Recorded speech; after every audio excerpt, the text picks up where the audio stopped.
Est-ce que quelqu'un peut éteindre dans la régie, s'il vous plaît? Il se noyait sans vous. On le perdait, cet enfant, on le perdait. Mon Dieu, quelle peur.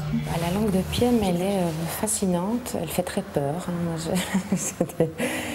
je pense que j'ai jamais dit un texte aussi difficile. Il a une espèce de cuisine comme ça, piemesque, typiquement à lui, qui rend une poétique et une humanité assez incroyable. C'est clair, ça? Moi, je préfère comme ça. Donc, le côté plus... Non, ça ne m'intéresse pas, je veux autre chose. Oh, je voudrais descendre au fond de vos yeux. Je voudrais voir... Le fond de mon âme. Ce que je trouve très très fort et très très beau dans la pièce, c'est que personne n'est condamné.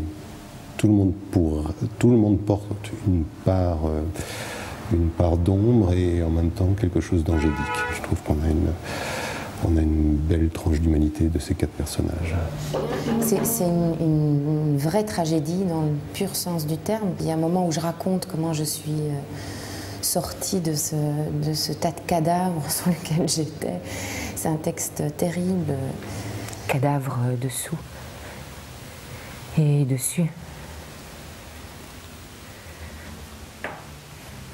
Des enfants sont là. Ils ne riront plus, on ne peut rien pour eux. Un bras surgit de la fosse. Je le saisis. Une femme qui revient à la vie. Il a fallu qu'à certains moments dans les répétitions, on évacue ça. On avait besoin de rire. On a eu quelques moments de grosses déconnes. Le pathétique, tout le temps du pathétique, ça n'existe pas. Je pense que même Anna, qui vient donc le personnage que j'interprète, qui vient d'une tragédie, mais un peu plus tragique, c'est une femme qui va plus rire qu'elle ne pleure jamais. Parce qu'elle a anesthésié sa douleur. Sans ça, elle ne peut plus vivre. Moi, je voudrais que tu sois plus... Tout le début de la pièce, on a plutôt essayé de travailler avec Patrick l'inverse. Une espèce de légèreté. Et je pense que c'est ça la vie.